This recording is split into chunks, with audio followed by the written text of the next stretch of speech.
Hello and welcome to Public Domain Dad, where I read a story from the public domain like I read to my kids. I'm your host, CJ.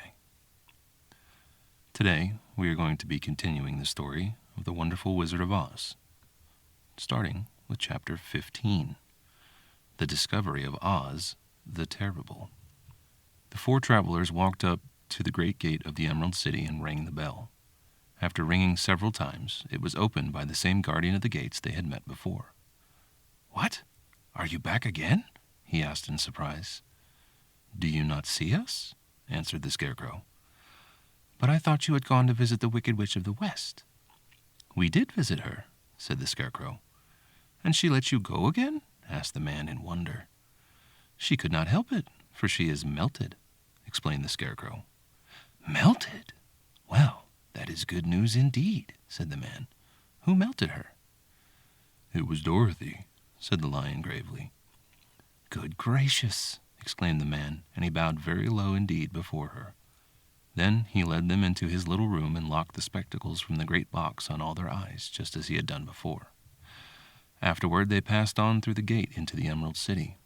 When the people heard from the guardian of the gates that Dorothy had melted the Wicked Witch of the West, they all gathered around the travelers and followed them in a great crowd to the Palace of Oz. The soldier with the green whiskers was still on guard before the door, but he let them in at once, and they were again met by the beautiful green girl, who showed each of them to their old rooms at once, so they might rest until the great Oz was ready to receive them. The soldier had the news carried straight to Oz that Dorothy and the other travelers had come back again after destroying the Wicked Witch, but Oz made no reply. They thought the great wizard would send for them at once, but he did not. They had no word from him the next day, nor the next, nor the next. The waiting was tiresome and wearing, and at last they grew vexed that Oz should treat them in so poor a fashion after sending them to undergo hardships and slavery. So the Scarecrow at last asked the green girl to take another message to Oz, saying that if he did not let them in to see him at once, they would call the winged monkeys to help them and find out whether he kept his promises or not. When the wizard was given this message, he was so frightened that he sent word for them to come down to the throne room at 4 minutes after 9 o'clock the next morning. He had once met the winged monkeys in the land of the West, and did not wish to meet them again. The four travelers passed a sleepless night, each thinking of the gift Oz had promised to bestow on him.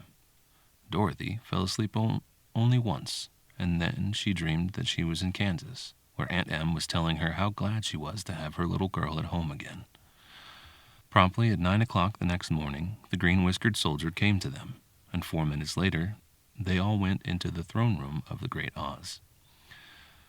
Of course, each one of them expected to see the wizard in the shape he had taken before, and all were greatly surprised when they looked about and saw no one at all in the room.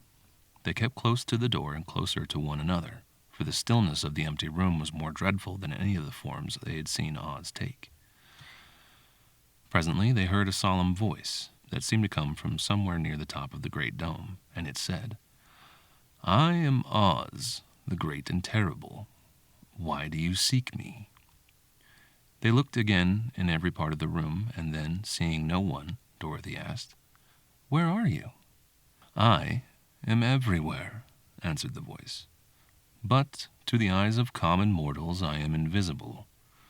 I will now seat myself upon my throne, that you may converse with me." Indeed, the voice seemed just then to come straight from the throne itself, so they walked toward it and stood in a row while Dorothy said, "We have come to claim our promise, O Oz." "What promise?" asked Oz. "You promised to send me back to Kansas when the Wicked Witch was destroyed," said the girl. "And you promised to give me brains," said the Scarecrow. "And you promised to give me a heart," said the Tin Woodman. "And you promised to give me courage," said the Cowardly Lion. "Is the Wicked Witch really destroyed?" asked the voice, and Dorothy thought it trembled a little. "Yes," she answered. "I melted her with a bucket of water." "Dear me," said the voice. "How sudden! Well, come for me tomorrow, for I must have time to think it over." "You've had plenty of time already," said the Tin Woodman angrily. "We shan't wait a day longer," said the Scarecrow. "You must keep your promises to us," exclaimed Dorothy. The lion thought it might be as well to frighten the wizard, so he gave a large, loud roar, which was so fierce and dreadful that Toto jumped away from him in alarm and tipped over the screen that stood in a corner. As it fell with a crash, they looked that way, and the next moment all of them were filled with wonder, for they saw, standing in just the spot the screen had hidden, a little old man with a bald head and a wrinkled face, who seemed as much surprised as they were. The Tin Woodman, raising his axe, rushed toward the little man and cried out, "Who are you?" "I am Oz, the great and terrible," said the little man in a trembling voice. "But don't strike me. Please don't, and I'll do anything you want me to." Our friends looked at him in surprise and dismay. "I thought Oz was a great head," said Dorothy. "And I thought Oz was a lovely lady," said the Scarecrow. "And I thought Oz was a terrible beast," said the Tin Woodman. "And I thought Oz was a ball of fire," exclaimed the Lion. "No, you are all wrong," said the little man meekly. "I have been making believe." "Making believe?" cried Dorothy. "Are you not a great wizard?" "Hush, my dear," he said. "Don't speak so loud or you will be overheard, and I should be ruined. I'm supposed to be a great wizard." "And aren't you?" she asked. "Not a bit of it, my dear. I'm just a common man." "You're more than that," said the Scarecrow in a grieved tone. "You're a humbug." "Exactly so," declared the little man, rubbing his hands together as if it pleased him. "I am a humbug." "But this is terrible," said the Tin Woodman. "How shall I ever get my heart?" "Or I my courage?" asked the Lion. "Or I my brains?" wailed the Scarecrow, wiping the tears from his eyes with his coat sleeve. "My dear friends," said Oz, "I pray you not to speak of these little things. Think of me and the terrible trouble I'm in at being found out." "Doesn't anyone else know you're a humbug?" asked Dorothy. "No one knows it but you four, and myself," replied Oz. "I have fooled everyone so long that I thought I should never be found out. It was a great mistake my ever letting you into the throne room. Usually I will not see even my subjects, and so they believe I am something terrible." "But I don't understand," said Dorothy in bewilderment. "How is it that you appeared to me as a great head?"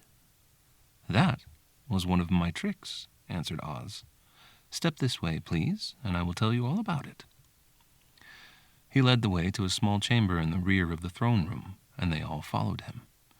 He pointed to one corner, in which lay the great head, made out of many thicknesses of paper, and with a carefully painted face. "This I hung from the ceiling by a wire," said Oz. "I stood behind the screen and pulled a thread to make the eyes move and the mouth open." "But how about the voice?" she inquired. "Oh, I am a ventriloquist," said the little man. "I can throw around the sound of my voice wherever I wish, so that you thought it was coming out of the head. Here are the other things I used to deceive you." He showed the Scarecrow the dress and the mask he had worn when he seemed to be the lovely lady. And the Tin Woodman saw this terrible beast was nothing but a lot of skins sewn together with slats to keep their sides out. As for the ball of fire, the false wizard had hung that also from the ceiling. It was really a ball of cotton, but when oil was poured onto it, the ball burned fiercely. "Really," said the Scarecrow, "you ought to be ashamed of yourself for being such a humbug." I certainly am," answered the little man sorrowfully. "But it was the only thing I could do. Sit down, please. There are plenty of chairs, and I will tell you my story." So they sat down and listened while he told the following tale. "I was born in Omaha." "Why, that isn't very far from Kansas," cried Dorothy. "No, but it is farther from here," he said, shaking his head at her sadly. "When I grew up, I became a ventriloquist, and at that I was very well trained by a great master. I can imitate any kind of a bird or beast." Here he mewed so like a kitten that Toto pricked up his ears and looked everywhere to see where she was. "After a time," continued Oz, "I tired of that and became a balloonist." "What is that?" asked Dorothy. "A man who goes up in a balloon on circus day so as to draw a crowd of people together and get them to pay to see the circus," he explained. "Oh," she said, I know. Well, one day I went up in a balloon and the ropes got twisted so that I couldn't come down again. It went away above the clouds, so far that a current of air struck it and carried it many, many miles away. For a day and a night I traveled through the air, and on the morning of the second day I awoke and found the balloon floating over a strange and beautiful country. It came down gradually, and I was not hurt a bit, but I found myself in the midst of a strange people who, seeing me come from the clouds, thought I was a great wizard. Of course, I let them think so, because they were afraid of me and promised to do anything I wished them to. Just to amuse myself and to keep the good people busy, I ordered them to build this city and my palace, and they did it all willingly and well. Then I thought, as the country was so green and beautiful, I would call it the Emerald City, and to make the name fit better I put green spectacles on all the people, so that everything they saw was green. "But isn't everything here green?" asked Dorothy. "No more than in any other city," replied Oz. "But when you wear green spectacles, why, of course everything you see looks green to you. The Emerald City was built a great many years ago, for I was a young man when the balloon brought me here, and I am a very old man now. But my people have worn green glasses on their eyes so long that most of them think it really is an Emerald City, and is certainly a beautiful place, abounding in jewels and precious metals and every good thing that is needed to make one happy. I have been good to the people, and they like me.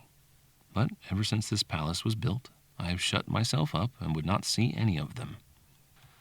One of my greatest fears was the witches, for while I had no magical powers at all, I soon found out that the witches were really able to do wonderful things. There were 4 of them in this country, and they ruled the people who live in the north and south and east and west. Fortunately, the witches of the north and south were good, and I knew they would do me no harm. But the witches of the east and west were terribly wicked, and had they not thought I was more powerful than they themselves, they would surely have destroyed me. As it was, I lived in deadly fear of them for many years, so you can imagine how pleased I was when I heard your house had fallen on the Wicked Witch of the East. When you came to me, I was willing to promise anything if you would only do away with the other witch. But now that you have melted her, I am ashamed to say that I cannot keep my promises." "I think you are a very bad man," said Dorothy. "Oh, no, my dear. I'm really a very good man. But I'm a very bad wizard, I must admit." "Can't you give me brains?" asked the Scarecrow. "You don't need them. You are learning something every day. A baby has brains, but it doesn't know much. Experience is the only thing that brings knowledge, and the longer you are on Earth, the more experience you are sure to get." "That may be true," said the Scarecrow, "but I shall be very unhappy unless you give me brains." The false wizard looked at him carefully. "Well," he said with a sigh, "I'm not much of a magician, as I said, but if you will come to me tomorrow morning, I will stuff your head with brains. I cannot tell you how to use them, however. You must find that out for yourself." "Oh, thank you, cried the Scarecrow. "I'll find a way to use them, never fear." "But how about my courage?" asked the Lion anxiously. "You have plenty of courage, I am sure," answered Oz. "All you need is confidence in yourself. There is no living thing that is not afraid when it faces danger. The true courage is in facing danger when you are afraid, and that kind of courage you have in plenty." "Perhaps I have, but I'm scared just the same," said the Lion. "I shall really be very unhappy unless you give me the sort of courage that makes one forget he is afraid." "Very well. I will give you that sort of courage tomorrow," replied Oz. "How about my heart?" asked the Tin Woodman. "Why, as for that," answered Oz, "I think you are wrong to want a heart. It makes most people unhappy. If you only knew it, you are in luck not to have a heart." "That must be a matter of opinion," said the Tin Woodman. "For my part, I will bear all the unhappiness without a murmur, if you will give me the heart." "Very well," answered Oz meekly. "Come to me tomorrow, and you shall have a heart. I have played wizard for so many years that I may as well continue the part a little longer." "And now," said Dorothy, "how am I to get back to Kansas?" "We shall have to think about that," replied the little man. "Give me 2 or 3 days to consider the matter, and I'll try to find a way to carry you over the desert. In the meantime, you shall all be treated as my guests, and while you live at the palace, my people will wait upon you and obey your slightest wish.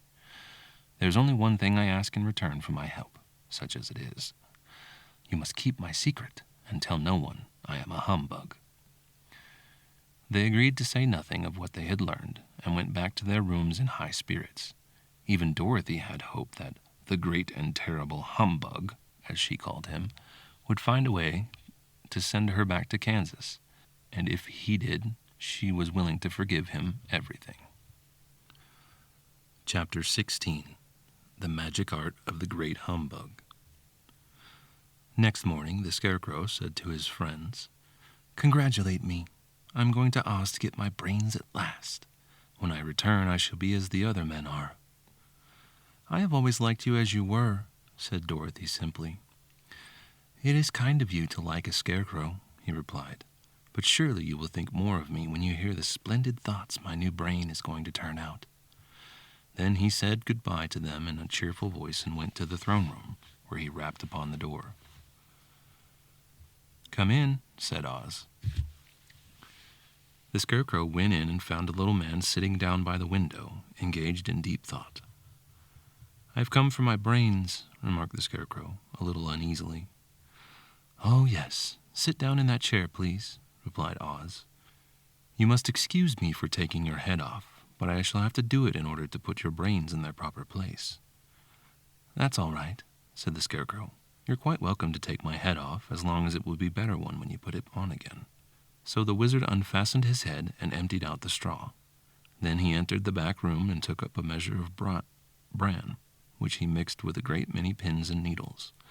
Having shaken them together thoroughly, he filled the top of the Scarecrow's head with the mixture and stuffed the rest of the space with straw to hold it in place. When he had fastened the Scarecrow's head on his body again, he said to him, "Hereafter you will be a great man, for I have given you a lot of brand new brains." The Scarecrow was both pleased and proud at the fulfillment of his greatest wish, and having thanked Oz warmly, he went back to his friends. Dorothy looked at him curiously. His head was quite bulged out at the top with brains. "How do you feel?" she asked. "I feel wise indeed," he answered earnestly. "When I get used to my brains, I shall know everything." "Why are those needles and pins sticking out of your head?" asked the Tin Woodman. "That is proof that he is sharp," remarked the Lion. "Well, I must go to Oz and get my heart," said the Woodman. So he walked to the throne room and knocked at the door. "Come in," called Oz, and the Woodman entered and said, "I have come for my heart." "Very well," answered the little man, "but I shall have to cut a hole in your breast so I can put your heart in the right place. I hope it won't hurt you." "Oh, no," answered the Woodman. "I shall not feel it at all." So Oz brought a pair of tinsmith's shears and cut a small square hole in the left side of the Tin Woodman's breast. Then, going to a chest of drawers, he took out a pretty heart, made entirely of silk and stuffed with sawdust. "Isn't it a beauty?" he asked. "It is indeed," replied the Woodman, who was greatly pleased. "But is it a kind heart?" "Oh, very," answered Oz. He put the heart in the Woodman's breast, and then replaced the square of tin, soldering it neatly together where it had been cut. "There," he said. "Now you have a heart that any man might be proud of. I'm sorry I had to put a patch on your breast, but it couldn't really be helped." "Never mind the patch," exclaimed the happy Woodman. "I am very grateful to you, and shall never forget your kindness." "Don't speak of it," replied Oz. Then the Tin Woodman went back to his friends, who wished him every joy on account of his good fortune. The Lion now walked to the throne room and knocked at the door. "Come in," said Oz. "I have come for my courage," announced the Lion, entering the room. "Very well," answered the little man. "I will get it for you." He went to a cupboard and, reaching up to a high shelf, took down a square green bottle, the contents of which he poured into a green gold dish, beautifully carved. Placing this before the Cowardly Lion, who sniffed at it as if he did not like it, the wizard said, "Drink." "What is it?" asked the Lion. "Well," answered Oz, If it were inside of you, it would be courage. You know, of course, that courage is always inside one, so that this really cannot be called courage until you have swallowed it. Therefore, I advise you to drink it as soon as possible." The lion hesitated no longer, but drank till the dish was empty. "How do you feel now?" asked Oz. "Full of courage," replied the lion, who went joyfully back to his friends to tell them his good fortune. Oz, left to himself, smiled to think of his success in giving the Scarecrow and the Tin Woodman and the lion exactly what they thought they wanted.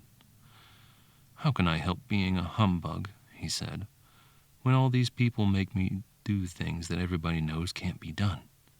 It was easy to make the Scarecrow and the lion and the Woodman happy because they imagined I could do anything. But it will take more than imagination to carry Dorothy back to Kansas, and I'm sure I don't know how it can be done." Chapter 17. How the Balloon Was Launched. For 3 days, Dorothy heard nothing from Oz. These were very sad days for the little girl, although her friends were all quite happy and contented. The Scarecrow told them there were wonderful thoughts in his head, but he would not say what they were because he knew no one could understand them but himself.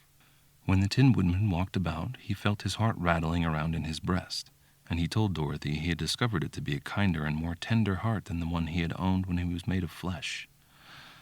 The lion declared he was afraid of nothing on earth, and would gladly face an army of a dozen of the fierce Kalidahs. Thus each of the little party was satisfied except Dorothy, who longed more than ever to get back to Kansas. On the 4th day, to her great joy, Oz sent for her, and when she entered the throne room he greeted her pleasantly. "Sit down, my dear. I think I have found a way to get you out of this country." "And back to Kansas?" she asked eagerly. "Well, I'm not sure about Kansas," said Oz, "for I haven't the faintest notion in which way it lies. But the first thing to do is cross the desert, and then it should be easy to find your way home." "How can I cross the desert?" she inquired. "Well, I'll tell you what I think," said the little man. "You see, when I came to this country, it was in a balloon. You also came through the air, being carried by a cyclone. So I believe the best way to get across the desert will be through the air. Now, it is quite beyond my powers to make a cyclone, but I've been thinking the matter over, and I believe I can make a balloon." "How?" asked Dorothy. "A balloon," said Oz, "is made of silk, which is coated with glue to keep the gas in it. I have plenty of silk in the palace, so it will be no trouble to make a balloon. But in all this country there is no gas to fill the balloon with to make it float." "If it won't float," remarked Dorothy, "it will be no use to us." "True," answered Oz, "but there is another way to make it float, which is to fill it with hot air. Hot air isn't as good as gas, for if the air should get cold, the balloon would come down in the desert, and we should be lost." "We?" exclaimed the girl. "Are you going with me?" "Yes, of course," replied Oz. "I'm tired of being such a humbug. If I should go out of this palace, my people would soon discover I am not a wizard, and then they would be vexed with me for having deceived them. So I have to stay shut up in these rooms all day, and it gets tiresome. I'd much rather go back to Kansas with you and be in a circus again." "I shall be glad to have your company," said Dorothy. "Thank you," he answered. "Now, if you will help me sew the silk together, we will begin to work on our balloon." So Dorothy took a needle and thread, and as fast as Oz cut strips of silk into proper shape, the girls sewed them neatly together. First there was a strip of light green silk, then a strip of dark green, then a strip of emerald green. For Oz had a fancy to make the balloon in different shades of the color about them. It took 3 days to sew all the strips together, but when it was finished they had a big bag of green silk more than 20 feet long. Then Oz painted it on the inside with a thin coat of glue to make it airtight, after which he announced that the balloon was ready. "But we must have a basket to ride in," he said, so he sent the soldier with the green whiskers for a big clothes basket, which he fastened with many ropes to the bottom of the balloon.